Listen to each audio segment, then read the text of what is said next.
Kali ini saya bakal bahas, kalau biasanya saya bahas saham Indonesia aja, saat ini kita bakal bahas saham US yang undervalue dan bagaimana prospeknya ke depan. Perkenalkan, saya Nguram Saka Orman, STMM CFP, eh, yang co-founder dari Pintar Saham, di mana saya bakal sharing sudut pandang saya untuk saham-saham yang lagi undervalue, tapi yang bisa teman-teman beli di apps GoTrade Indonesia. Jadi di GoTrade Indonesia, kamu bisa membeli saham US dengan mudah, mulai dari top up $10 saja, dan selanjutnya bisa mulai dari $1 saja, atau Rp15.000. Bayangin, murah banget kan? Karena tidak perlu beli per lembar, tapi cukup fraksi harganya saja. Dan ini juga memudahkan kita untuk membeli hingga 50 saham perusahaan kelas dunia lewat smartphone kamu dengan mudah dan cepat, tinggal swipe up saja. GoTrade Indonesia didukung oleh Valkyrie Asia Futures yang sudah terdaftar dan diawasi oleh Bapepti.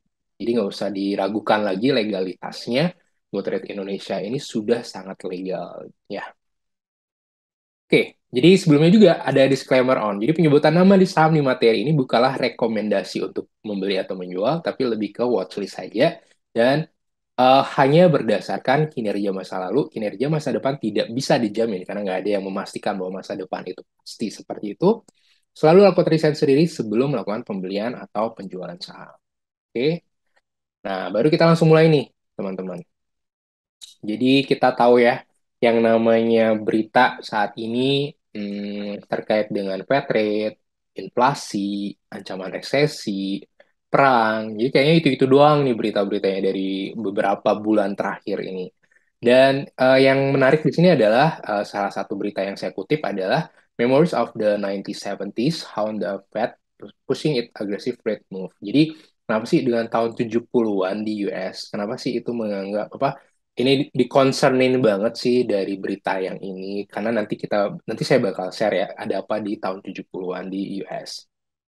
Dan ada juga pasti berita nih terkait dengan Warren Buffett tambah saham lagi di Occidental Petroleum. Tapi Occidental Petroleum belum ada listnya ya di GoTrade Indonesia. Jadi mudah-mudahan segera ada sahamnya di GoTrade Indonesia. Oke, jadi kita langsung bahas. Pertama kita mau bahas yang namanya Fed rate dulu nih. Secara historical, nah kamu bisa lihat di sini nih.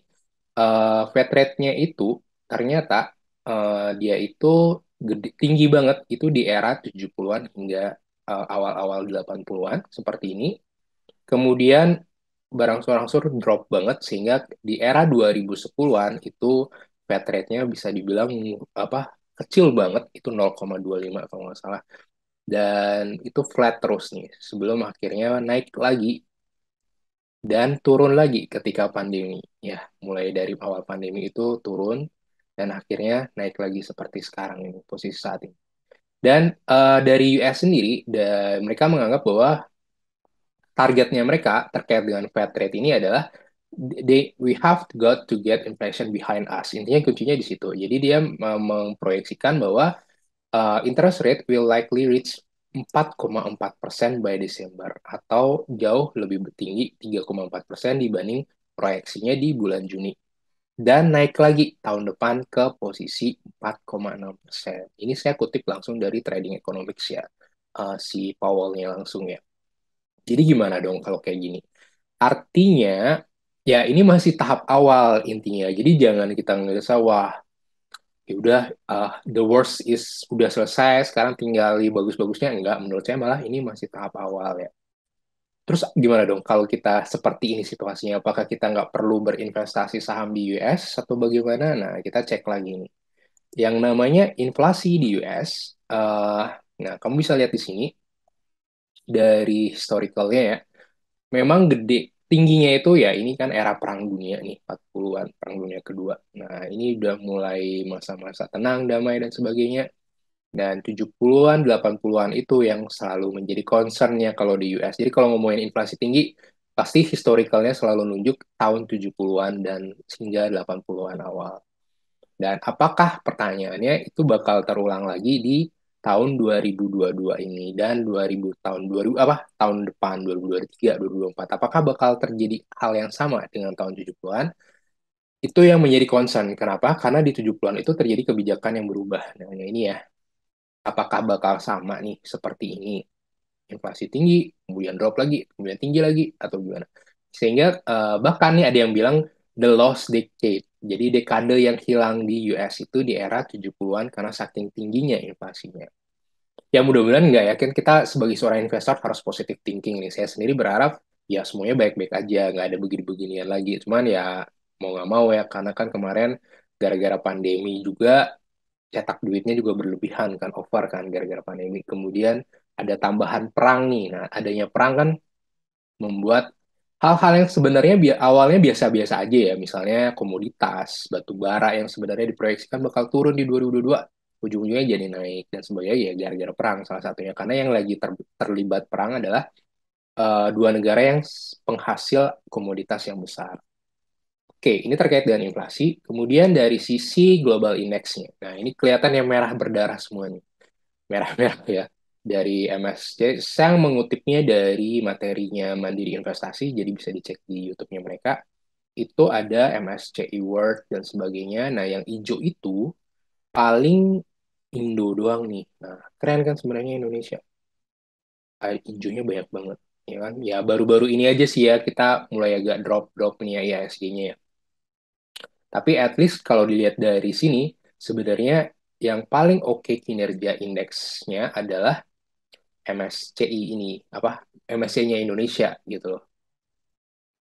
Oke, nah selanjutnya kalau ngomongin saham US, udah pasti kita harus tahu dulu sebenarnya saham apa sih yang kategori market cap-nya besar di US saat ini. Nah, ini saya ambil datanya posisi kemarin ya, kemarin dan di sini terlihat diurutkan berdasarkan posisi market cap-nya. Memang Apple ini yang nomor satu itu jauh meninggalkan ranking 2 dan sebagainya. Kalau di Indonesia ranking satu kan BCA nih secara market cap. Kalau di US itu Apple. Bahkan di dunia ya, kalau nggak salah Apple nih yang memang paling gede. Nah, cuman teman-teman bisa lihat sini ya, ternyata dia rekomendasi technical ratingnya pun strong sell semua nih, kecuali ini doang. Nah, bagaimana dengan analisa saya? Nah, apakah saya memasukkan Apple sebagai saham yang bisa di watchlist? Kita coba cek ya. Nah, tapi at least yang ingin saya sampaikan adalah kode-kode saham ini pasti teman-teman tahu produknya mulai dari Apple, Microsoft, Google, Amazon, Tesla, Berkshire, United Health, ya mungkin UNH ini yang agak kurang terkenal ya kalau di Indonesia. Terus G&G, Meta, Visa, dan ExxonMobil.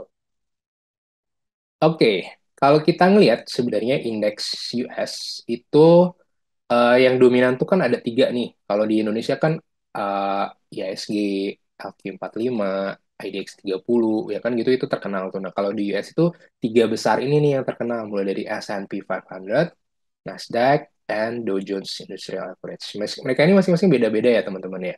Misalnya S&P 500 berarti dia kumpulan dari 500 saham. Nasdaq ini kalau nggak salah 10 atau 30 ya. Kemudian Dow Jones ini dia ya intinya mereka ini kumpulan saham-saham yang beda. Tapi kalau mau tahu secara garis besar tentang saham US kondisinya seperti apa, cukup tahu tiga ini doang udah clear sebenarnya. Nah, ini saya ambil posisinya sengaja dimaksimumkan ya. Jadi kelihatan sebenarnya secara long term mereka baik-baik aja kok. Tuh, growth-nya juga lumayan kan, ini kan. Dari tahun 2000 misalnya. Atau 2010 misalnya, itu kan lumayan ya naiknya. Nah, tapi kalau teman-teman perhatiin 2000 pun, eh, ini kan kalau nggak salah itu ada bubble juga ya, tech bubble ya kalau nggak salah tahun 2000-an. Sehingga ini naik tinggi, setelah itu sekian tahun baru balik lagi ke ketinggian yang sama di tahun 2000, posisi yang sama. Begitu pula di Nasdaq nih. Nah, ini kelihatan 2000 itu tinggi banget, tapi dalam waktu 10 tahun ternyata nggak balik-balik nih ke posisi yang sama. Nah, apakah akan terjadi seperti itu? Yang mudah-mudahan nggak sekali lagi 2000 dan sebagainya ya. Ini saya ambil secara maksimumnya, jangka panjangnya. Kemudian kalau saya ambil secara year to date, nah ini baru kelihatan berdarah-darahnya ya. Dari sisi S&P 500 itu turun udah 24%, Nasdaq 32%, Dow Jones turun 20%. Apakah bakal bisa turun lagi? Beberapa proyeksi bilang masih, karena Oktober, ada yang memperkirakan Oktober tuh harusnya bakal turun lagi. Sedangkan tadi kan kita lihat si kebijakan dari Fed Rate juga bilang masih bakal naik nih Fed Rate-nya tahun depan juga bakal masih naik kok. Sekarang itu Pertanyaannya dampaknya aja sih sebenarnya ya. Ya, itu yang menjadi pertanyaan banyak orang seperti apa dampaknya ke depan. Oke, saya coba sebelumnya di GoTrade Indonesia kamu bisa beli hingga 50 saham. Nah, kode-kode sahamnya ini nih, mulai dari Adobe, AMD, Airbnb, Alibaba, Amazon, AMC, Apple, AT&T, dan sebagainya. Jadi kamu bisa cek ya semuanya ya di data-datanya. Di situ semua udah kelihatan beberapa nama-nama udah terkenal produknya yang kita gunakan juga di Indonesia, mulai dari Google, siapa sih yang nggak tahu Google, Microsoft.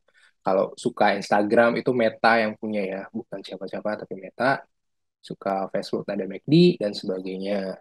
Kemudian yang lain itunya. Jadi ini saya ceritanya menampilkan saham-saham yang ada di GoTrade yang bisa kamu beli di GoTrade Indonesia. Mulai dari Moderna, eh, Netflix, kemudian ada Starbucks, ada Spotify, Starbucks-nya dua kali. Oke. Ada Twitter, ada Zoom, karena kita pakai Zoom sekarang, ya. Jadi apakah Zoom itu oke kinerjanya, dan sebagainya. Nah, ini ya kelihatan ya, 50 saham.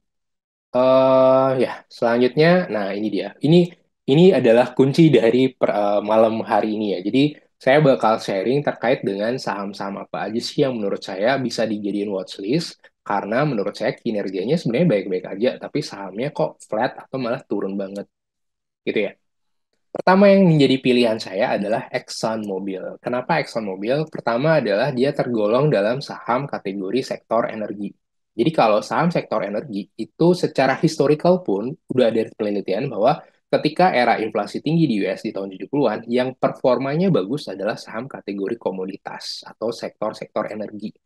Dan untuk kamu kita bisa beli saham sektor energi itu yang ada di GoTrade Indonesia adalah ExxonMobil. Jadi bisa kelihatan nih, secara year to date dia naik 39%. Bayangin. Yang lain kan udah pada apa berjatuhan tuh sahamnya, harga sahamnya. Tapi ExxonMobil ini masih positif dengan sendirinya.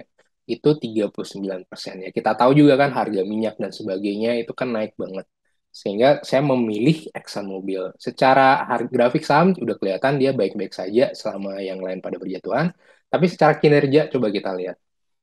Ternyata nih, based on data Juni 2022 yang kuartal 2 yang terbaru ya, itu laba bersihnya itu tumbuh secara YoY, secara year on year sebanyak 280%. Nyari datanya di mana? Nah, sebenarnya di apps GoTrade Indonesia itu udah ada data ya terkait dengan EPS itu udah ada. Cuman kalau memang lebih ingin, ya udah saya coba cari detail, itu ada di Google Finance juga ada. Kamu tinggal pilih Google Finance, terus tinggal search kode sahamnya. Kalau Exxon Mobil itu XOM kodenya, atau ketik aja Exxon Mobil, keluar dengan sendirinya, itu kelihatan nih, ternyata laba bersihnya tumbuh 280%. Ya wajar, karena harga minyak naik banget. Ya kan, sesimpel itu sebenarnya. Itu kenapa Exxon itu masuk dalam salah satu saham yang menurut saya oke nih untuk di watch list. Dan dasar lainnya adalah dari sisi earning dan revenue nih.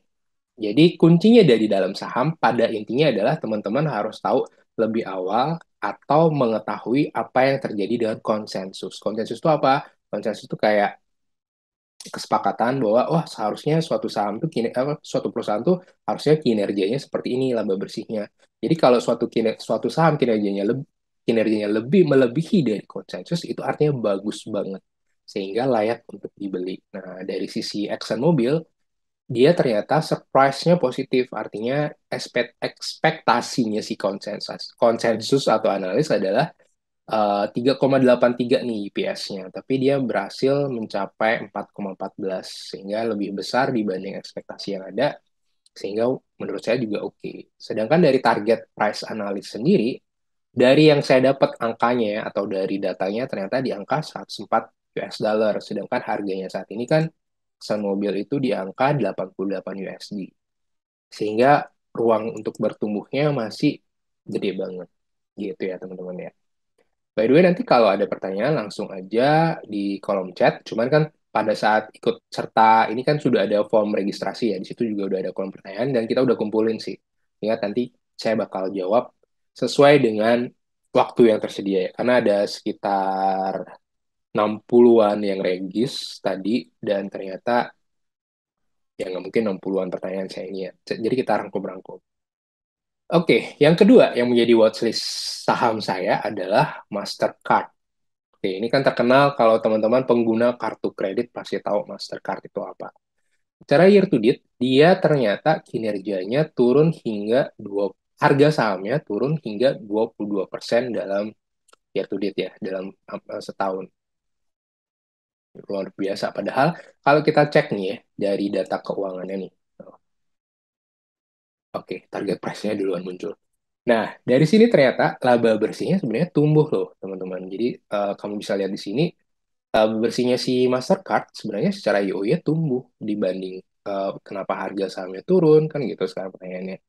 Jadi ada peluang dong, karena laba bersihnya sekali lagi tumbuh dibanding tahun lalu. Meskipun margin laba bersihnya turun ya, kelihatannya. Tapi laba bersihnya kan naik, ya kan 10% ya, oke lah 10% ya. Cuma di nggak seheboh tadi Exxon Mobil ya. Cuman kan at least kalau kamu perhatiin, ternyata emiten-emiten di US itu rata-rata turun banget tuh kinerjanya. Drop banget. Nanti saya juga selain watchlist-nya, saya juga bakal sharing yang saham-saham yang kategori big cap di US saat ini ya. Dan target price-nya yang saya dapatkan di angka 421,97 dan dia juga melebihi ekspektasi dari konsensus sehingga ada peluang di saham Mastercard. Ya, sekali lagi, watchlist di sini adalah saham-saham yang bisa kamu beli di apps-nya GoTrade Indonesia yang ada sebanyak 50 saham saat ini. Jadi ke depan udah pasti bakal dibanyakin jumlahnya sehingga kamu bisa membeli lebih dari 50 saham. Oke, yang ketiga yang menjadi watchlist sebenarnya watchlist-nya itu nggak banyak ya, karena saya sudah cek ternyata wah banyak yang drop. Memang drop semua rata-rata kinerja dari perusahaan-perusahaan yang ada di US saat ini posisi kuartal 2 2022. Jadi ini yang the last ya. Jadi yang watchlist saya cuma ada tiga, yaitu tadi ExxonMobil, kemudian Mastercard, kemudian Microsoft. Kenapa Microsoft masuk? Awalnya saya memilih antara Microsoft atau Bank of America. Cuman ya udah di antara Bank of America atau Microsoft, sepertinya Microsoft menurut saya lebih mending kinerjanya, meskipun harga sahamnya udah turun 29% secara year to date. Kita lihat secara kinerja nih. Nah, at least dia tumbuh ya teman-teman ya. Dibanding yang lain tuh pada berguguran ya. YoY-nya parah banget turun semua. Sedangkan Microsoft ini tumbuh plus 1,71%. Dan ya memang yang kurang oke-nya adalah kinerja Q2-nya ternyata di bawah ekspektasi pasar.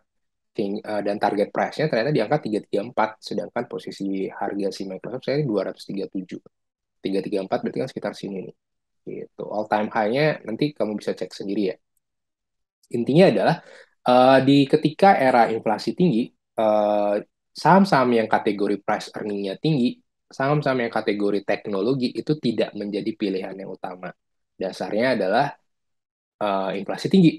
Bukan itu jawabannya. Dasarnya adalah orang-orang lebih prefer membeli produk atau barang-barang yang kebutuhan primer, bukan yang terkait dengan tersier. Makanya demand-nya terkait dengan produk-produk teknologi bisa jadi akan menurun dibandingkan yang sebelum-sebelumnya kan.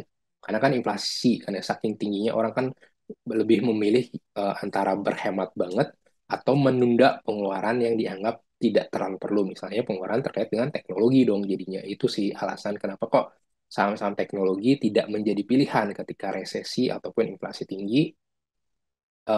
Selain price earning yang udah ketinggian juga sih kemarin itu kan terlalu heboh ya price earningnya.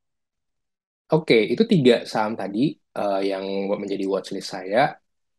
Dan dasarnya kenapa Microsoft kepilih itu juga dari forecast-nya ya teman-teman ya. Jadi saya dapat data ternyata forecast-nya memang sih earning-nya bakal terlihat lebih flat ya. Artinya growth-nya tidak terlalu dibanding yang era 2020-2021 ini kan ada growth nih. Nah, sedangkan di 2022 di proyeksi estimasi 2022 ke 2023 itu nggak biasa aja gitu teman-teman. Sehingga cuman saya melihat masih ada peluang pertumbuhan di tahun-tahun berikutnya. Sedangkan kalau teman-teman perhatiin yang nanti saham-saham big cap yang versi US yang saya share itu ternyata banyak yang proyeksinya pun dianggap turun gitu loh. Oke, kita langsung aja ya big cap ya. Big cap stock atau saham-saham kategori big cap. Pertama, udah pasti kita harus bahas Apple karena dia nomor satunya secara market cap di US saat ini. Kalau kita lihat 5 tahun terakhir, dia udah tumbuh sebesar 266%. Itu kalau kita rata-ratain, sebenarnya dia udah tumbuh setiap tahun itu 50%. Bayangin, setiap tahun. Jadi ya ya over sih ya, karena kan lumayan nih naiknya 5 tahun terakhir. Dan dari sisi laba rugi, kelihatan memang kelihatan drop ya di sini ya. Gimana laba bersihnya turun, margin laba bersihnya turun, EPS-nya juga turun. Secara YoY, kelihatan kan turun dibanding yang ini.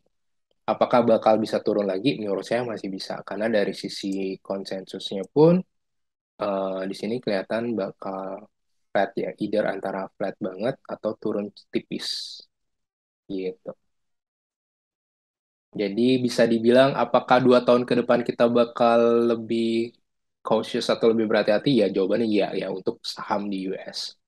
Eh, intinya adalah kalau bisa di ketika era resesi ataupun inflasi tinggi, kuncinya adalah membeli saham yang sedang under value, bukan saham yang growth tinggi atau saham-saham kategori teknologi menurut saya, karena itu ada risetnya sih terkait dengan hal itu. Jadi setelah dicek historicalnya, inflasi tinggi, komoditas yang oke, gitu. Atau cari yang under value. Kan semua itu ada siklusnya. Jadi kalau inflasi rendah, maka ya udah cari saham yang teknologi atau yang growth-nya luar biasa.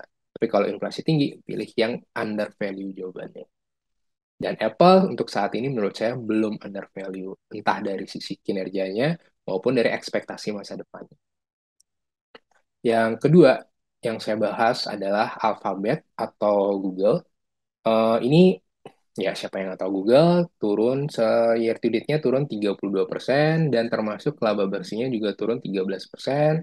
Ekspektasinya juga diperkirakan turun tahun ini dan kecenderungannya bakal biasa aja sih di tahun 2023 ya. Mungkin tumbuh dikit tapi kecenderungannya bakal flat. Kenapa kok bisa gitu? Padahal Google itu kan dipakai terus kan gitu ya pertanyaannya. Ya kalau menurut saya sih Google ini sebenarnya perusahaan media ya. Kalau kita cek lebih dalam kan sebenarnya dia media kan. Dia dapat duit kan dari iklan, dari orang-orang yang beriklan di platformnya Google, entah Android dan sebagainya. Sehingga ketika ada resesi, inflasi tinggi, lagi-lagi kuncinya adalah adanya penghematan. Orang-orang bakal lebih suka mengeluarkan duit untuk hal-hal yang dianggap primer atau urgent atau penting atau yang kebutuhan utama. Sehingga hal yang terkait dengan iklan dan sebagainya diperkirakan akan turun. Gitu sih kuncinya. Arahnya ke sana sehingga dianggap Google ini kemungkinan tidak akan mengulangi kinerjanya di tahun-tahun sebelumnya sehingga ada kejelasan nih inflasinya bakal sampai titik mana. Seperti itu. Big cap yang lain adalah Facebook ya atau yang namanya sekarang Meta ya. Meta ini lebih lebih drop ya dibandingkan yang lain. Dia ini lebih ekstrim dropnya itu sampai 59% dalam waktu year to date. Dan ini kelihatan banget ya. Ini kalau nggak salah waktu itu ada apa ya waktu itu ya. Jadi intinya kan Meta ini juga dikritik ya karena metaverse yang mereka mencoba kerjakan itu dianggap seperti mainan dalam tanda kutip ya. Dan ada meme-nya kan terkait itu. Mukanya si Mark Zuckerberg katanya apa kurang oke lah intinya ya. Metaverse yang mereka apa canangkan atau agung-agungkan itu. Sehingga dari sini kelihatan laba bersihnya juga drop banget 30%. Jadi dibanding Google yang drop sekitar 10%, Meta itu turun sampai 35%. Dan dari proyeksinya pun kelihatan ya, 2022 ini bakal drop banget. Bakal drop, sehingga kalau disuruh, apakah saya bisa beli saham-saham big cap-nya US? Kalau metodenya dollar cost averaging pun ya, saya masih agak ragu sampai, karena kita belum tahu bottomnya sampai berapa. Ya, kita kan sebagai seorang investor harusnya optimis ya, bahwa tidak akan ada yang namanya dekade yang hilang seperti era 70-an. Nah, cuman kan ini pertama kalinya nih ada pandemi di era modern ya, disertai dengan pencetakan dicetaknya uang secara berlebihan demi menanggulangi pandemi itu kan gitu ya. Kan bisa dibilang menurut saya nih ya, pendapat pribadi, kan saat ini yang terjadi adalah saling saling apa meraba-raba seperti apa sih dampaknya, apa sih pengaruhnya ke depan, kalau seperti ini bakal seperti apa, kalau ini dinaikkan dapat berapa naik, kayak kayak gitu sih menurut saya. Karena secara historicalnya apa yang terjadi saat ini ya belum pernah ada padanannya. Paling padanan dari apa? pandemi kan tahun 1905 tuh. Nah, itu kan tidak terlalu bagus recordnya nih. Dan pasar modal juga nggak kayak tahun sekarang kan ya, 1905 sama sekarang ya jauh banget bedanya. Kemudian inflasi tinggi. Inflasi tinggi padanannya mungkin era US di tahun 70-an. Cuman balik lagi waktu itu kan tidak ada krisis sambil perang seperti ini ya. Ketika ada suatu negara yang power banget dalam hal komoditas seperti Rusia, akhirnya diblok sama Euro. Yang akhirnya membebani si Europe lagi kan gitu ya. Pada malahan membebani mereka, membebani Eropa. Karena mereka memblok Rusia sebagai salah satu penghasil komoditas terbesar. Nah, itu kan politik kita nggak terlalu ini. Intinya, eh, menurut saya, semuanya ini masih pada mencari tahu apa yang bakal terjadi. Bahkan beberapa riset yang saya baca, beberapa video yang saya cek di YouTube, mereka pada, oke, what's next, gitu-gitu doang intinya. Jadi bahkan mereka sendiri, dan saya sendiri juga, kalau mau cari aman, ya cari yang under value saat ini. Ya, jadi jangan mencoba menebak bahwa, wah ini bakal naik nih, wah bakal mantul nih. Karena honestly nggak secara teknikal pun saya nggak masukin ya. Saya tadi menganalisanya murni menggunakan fundamental doang. Oke, ya sebenarnya itu doang hari ini untuk materinya. Nah, baru kita next bakal bahas terkait dengan pertanyaan yang sudah dikirim oleh teman-teman. Hmm, tunggu sebentar. Oke, jadi untuk pertanyaan ya, jadi kalau ada pertanyaan langsung silakan aja di kolom chat yang tersedia sambil saya share materi berikutnya. Tunggu sebentar. Hmm. Oke, ini dia. Wait aja. Oke, sip. Ini ya, pertanyaan pertama dari Syauki Adil Rahman. Apakah saham tech big company masih layak untuk dikoleksi seperti Nvidia? Nah, Nvidia nggak masuk dalam watchlist saya ya tadi ya. Dasarnya itu dia tadi. Sebenarnya chip itu kan memang sih masih diperlukan dan sebagainya. Cuman kan ada faktor apa disrupsi di supply chain-nya di terkait dengan chip itu ya. Sehingga ujung-ujungnya kalau nggak salah nih ya mau dikoreksi ya dari sisi biaya jadinya gede sehingga labanya ya meskipun demand-nya gede tapi ongkosnya naik jadi kan labanya terbatas nih marginnya gitu sih. Jadi kalau jawabannya menurut saya adalah tech big company seperti Nvidia belum under value atau belum belum oke lah untuk saat ini untuk dikoleksi. Tapi jawabannya apakah in the long term ya kita juga sekali lagi untuk kondisi seperti ini saya lebih prefer under value aja deh dulu, jangan yang terlalu ya saya mau yang teknologi-teknologi. Harus diakui teknologi itu kan price earningnya udah over value banget saat ini. Gitu. Oke, pertanyaan kedua dari Stella Darmawan, saham US yang dikoleksi saat under value. Tadi udah dijawab ya di materi kali ini. Ada tiga yang menjadi watchlist. Sekali lagi watchlist bukan berarti rekomendasi buy or sell. Itu ada ExxonMobil karena dia komoditas, datanya juga udah dikasih tahu tadi. Yang kedua itu adalah Mastercard yang bisa dia yang dibeli di apps GoTrade Indonesia. Kemudian yang ketiga itu Microsoft. Gitu ya versi saya. Oke, pertanyaan berikutnya dari Dameria Hutapea. Perlu tax ID number tidak untuk bisa transaksi beli saham di market US? Setahu saya sih perlu ID saja ya saat ini ya. Kemudian berapa biaya atau fee aplikasi GoTrade? Untuk saat ini, setiap transaksi kalau nggak salah 0,13 US itu bisa kamu cek di apps GoTrade-nya.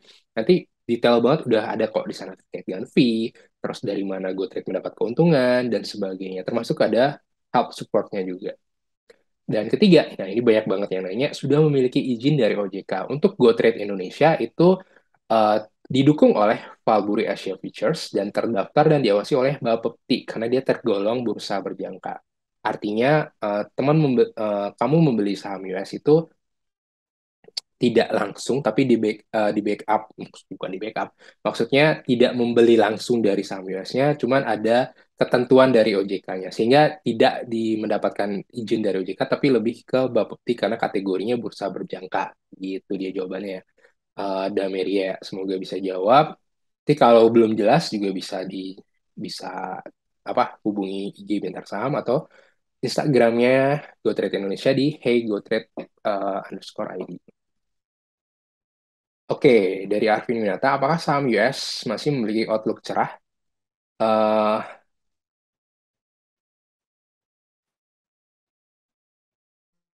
oke, tunggu sebentar.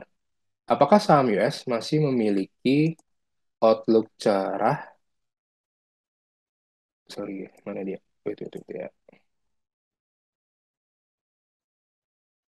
Oke. Apakah saham US masih memiliki outlook cerah di balik gejolak ekonomi dan politik dunia di tahun 2022? Jawabannya adalah lebih cerah Indonesia saat ini dibandingkan US. US kan waktu kemarin-kemarin itu cerah luar biasa ya, naik lagi ya terus beli apa aja naik waktu di tahun 2020 2021 itu luar biasa naiknya. Jadi apakah memiliki outlook cerah untuk saat ini sih menurut saya belum ya. Di 2022 ini kita masih wait and see sebaiknya. Kalaupun mau beli, ya udah pilih yang under value. Gitu sih jawaban singkatnya. Dari Denny Yuwono, prospek saham Meta Facebook bagaimana dan apakah masih layak investasi? Oke, Meta ini kan ceritanya dia udah punya Instagram, punya WhatsApp, kan gitu ya. Punya Facebook, udah pasti. Prospeknya gimana? Tadi berdasarkan analisa yang saya buat dari untuk mana dia Meta ya. Untuk Meta itu, sorry, mana dia? Untuk Meta, untuk saat ini saya ngelihat belum ada hal katalis yang oke ya. Belum ada yang menarik sih dari saat ini untuk Meta ya. Apakah untuk investasi jangka panjang masih oke? Selama dia Instagramnya masih laku, masih banyak penggunanya, selama WhatsApp masih laku, masih banyak penggunanya, maka seharusnya mereka baik-baik saja. Gitu sih. Oke, balik lagi ke pertanyaan. Saham-saham apa yang pergerakannya paling mirip dengan S&P 500? Terima kasih dari Mbak Astri. Oke, jadi kalau kita mau tahu saham apa yang pergerakannya paling mirip dengan S&P 500, kita harus tahu ada yang namanya nilai beta. Nilai beta itu adalah nilai yang berdasar. Oke, bahasa bahasa singkat, bahasa simpelnya aja ya. Nilai beta adalah nilai yang menjadi eh, patokan apakah suatu saham itu bergerak searah dengan benchmarknya. Benchmarknya indeks ya. Caranya mencari nilai beta gimana? Nah, ini harus tahu dulu beberapa apps ya, tapi saya nggak ngasih tahu appsnya ya. Maksudnya beberapa nilai beta untuk mencari nilai beta, saya biasanya nyarinya di sini. Tunggu sebentar. Hmm, hmm, hmm, hmm, hmm. Oke, jadi contoh saja ini ya teman-teman ya. Bisa cek di sini nih. Karena kan pertanyaannya saham apa yang nilainya searah dengan S&P 500. Maka cari aja one year betanya itu, one year betanya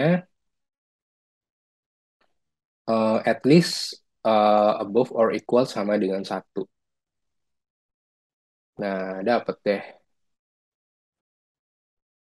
Kalau setahu saya sih Apple ya, taruh tadi ini banyak banget.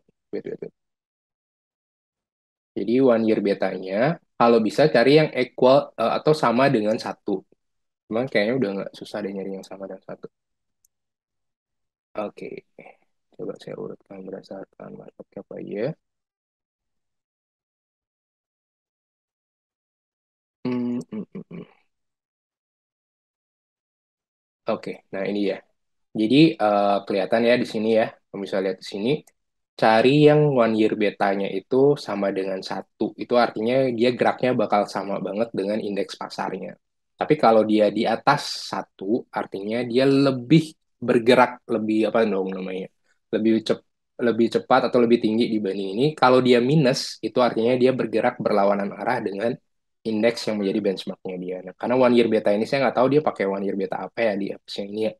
Intinya kalau dia satu mendekati satu ya udah dia paling gerakannya paling setara deh sama dengan indeks. Kalau dua berarti dia misalnya indeks naik 1%, maka si saham Tesla naik 2%. Gitu ya cara bacanya ya.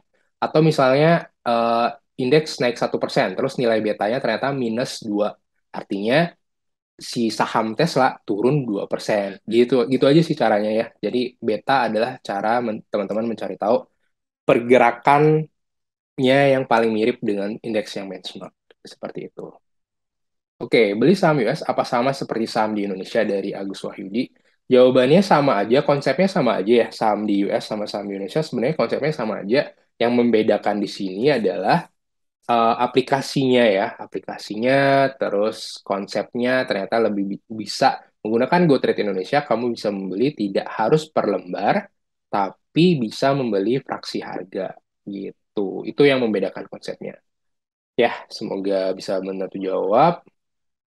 Kemudian, apakah sebaiknya saya menjadi investor berdasarkan fundamental perusahaan atau menjadi seorang trader saham dari Koirunas? Jawabannya adalah tergantung kamu punya ketersediaan waktunya seperti apa. Karena kalau mau jadi seorang trader, at least harus mantengin dong, harus ngeliatin dong chartnya. Kalau Anda masih bekerja atau sambil bekerja, saya yakin nggak punya waktu untuk menjadi seorang trader. Kecuali swing trading bisa aja ya. Jadi, jawabannya apakah sebaiknya menjadi investor berdasarkan fundamental atau menjadi seorang trader? Jawabannya tergantung dari Koirunas punya ketersediaan waktu seperti apa, maunya di saham itu seperti apa? Maksudnya, apakah ingin long term? Apakah ingin short term? Jadi kalau saya bilang, yaudah saya pinginnya short term nih, terus saya suruh yaudah jadi investor, kan salah dong jawabannya. Tapi kalau inginnya long term, terus saya bilang, yaudah kamu coba analisa apa pakai teknikal, salah juga jawabannya. Kan intinya adalah, kalau mau jangka panjang jadi investor, maka fundamental oke jawabannya. Tapi kalau mau jadi trader, harus punya waktu, ketersediaan waktu, dan bisa teknikal. Seperti itu ya. Oke, ternyata yang sudah dirangkum sekian, tapi ada pertanyaan dari ini. Saham-saham under value, tapi juga dividen aristokrat yang secara pembagian dividennya tinggi. Maksudnya apa ya? Oke ya, di US juga ada namanya kategori dividen aristokrat ya teman-teman ya. Itu juga boleh dijadiin sebagai sumber apa di koleksi sahamnya karena artinya dia secara konsisten membagikan dividen dan itu bagus buat cash flow-nya teman-teman. Gitu ya. Oke, itu aja sih hari ini ya. Semoga bisa sharing banget terkait dengan saham di US. Jadi nanti, kalau ada pertanyaan lagi silakan. Tapi kalau belum, nanti bisa di Instagramnya Pintar Saham ataupun di sosial media kita yang lain. Ada YouTube juga, ataupun di Instagramnya GoTrade Indonesia. Itu aja dari saya. Thank you banget sudah hadir hari ini, teman-teman ya. Thank you banget sekali lagi. Jangan lupa untuk ini hanya watchlist, jadi tetap melakukan riset sendiri dan pilih yang under value di tengah situasi seperti ini. Teman-teman juga bisa review terkait dengan webinar kali ini ya di link yang sudah disediakan di kolom chat, masukan dan sebagainya ya. Apa atau mungkin materi berikutnya untuk yang sekali yang inline dengan saham US ya, atau saham Indonesia untuk materi apa di webinar kita yang lain. Oke, gitu aja dari saya. Thank you banget sudah hadir. Semoga bermanfaat.